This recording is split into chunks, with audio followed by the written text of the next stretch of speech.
So I just wanted to welcome you all to the 5 East and Flexible Resources weekly update. I just want to encourage you all to keep your head up. I know this past few weeks have been tough, but I have been very impressed with our team. I think we've been resilient. I think we've done a good job in handling all the challenges that we've faced. So I just wanted to share a few things with you that I thought was very encouraging, a few quotes. Sometimes the tide is with us. And I know it seems like we're just keeping our head above water at some times. And this past few weeks, we've been swimming against the tide. But as this dissipates, we will feel like we'll be swimming with the tide. So, and sometimes you swim against it, but either way, we keep swimming. And that's just what tough people do. And I think we all have that grit in us. And the next quote says, "It will hurt. Sometimes dealing with change, dealing with all this uncertainty is hard, and sometimes it hurts. And often at times it takes time. Sometimes we have to be patient to see things through. And it will definitely take sacrifice. None of these challenges come without sacrifice.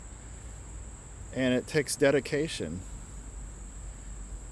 And in the end, it'll be worth it. And like I told everybody earlier this week, my time working over at Green Valley, I would not change for the world. And so I want to encourage you guys. It seems tough now, but when this is all over, this will be something that you'll be very proud of. And I just wanted to share something, a verse that I personally like to read whenever I'm going through tough times, whenever I feel anxious, whenever I feel worried about anything. And the verse is Philippians 4:6-7, which says, "Do not be anxious about anything, but in every situation, by prayer and petition, with thanksgiving, present your requests to God. And the peace of God, which transcends all understanding, will guard your hearts and your minds in Christ Jesus." I want to highlight the key words there. The peace of God, which transcends all understanding. For me, that is everything. And when you've experienced that, when you're going through the toughest times and there's that peace there that you can't explain, that's what helps me get through these tough times. Announcements for this week. Qventus will be going live. This is a program for length of stay, which we'll be doing at our progression rounds on each floor. There'll be a big screen TV that's set up on each floor that we will huddle around for our progression rounds. So sign up for progression rounds in Qventus under HLC. This will be needed to be completed by September 28th. COVID cases have leveled off, and they are expected to be on the downturn, so this is very encouraging. Oxygen source, such as if they're on a high flow nasal cannula, if they're on a non-rebreather, if they're on just a regular nasal cannula or on room air, this is not being documented very often, and so we need to do a better job with this. A while ago it changed so that nurse techs can't put this in, so this is something that nurses have to do. When you look at the vitals, go ahead and chart what source of oxygen they're using and how many liters they are using. So if you have not been tested for the N95, especially for sitters down the ED that are having a sit, you really need to be tested for the N95. And I've been told that some sitters have not been. So if this is one of you all, please let me know so I can help facilitate getting you tested for an N95.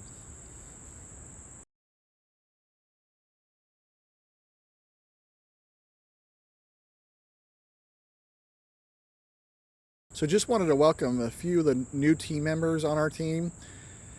A lot of these people will be travelers, so we want to welcome them in, and we're really glad to have them. Marcela Bermudez will be starting on 5 East for nights. Joe Hampton will be Flexible Resources on the days. Rita Mlo has started on Flexible Resources for days. Maria Roberts will be starting for Flexible Resources on nights. Erica Lee has already started for Flexible Resources nights. We have 2 more travelers coming next week for Flexible Resources. And then 5 East has just been approved for 7 new travelers, so that we're able to open up 5 East. So I'd like to announce the Muse winner and the High Five Award winner for this week. We're very excited to announce that both Breland Duncan and Hannah Yunt tied for 2 nominations for the High Five Award, and so both will win. But I also wanted to give Crystal Harrison a shout out. She had the longest comments for her High Five Award, so I'm going to read those. My dad loved how personable she was with him. She talked to him about non-hospital things to take his mind off why he was in the hospital. He just enjoyed talking with her, and she always answered all his questions. And this is from the patient in room 1532. As his daughter, I thank you for caring about him and taking his mind off things while he was here. So, quote him, I'd like to meet her on the street and talk. She was so personable. And I'd like to announce the Muse winner for this week, who is Barbara Cates Land. So you guys will be receiving those awards next week when I come back. But congratulations. So there has been a lot of really cool things going on our unit in Flexible Resources all around the hospital. There were a team of the Flex nurse techs that had a birthday party for a patient in the TCU, who had been there for quite a long time, and he almost became a member of the family there.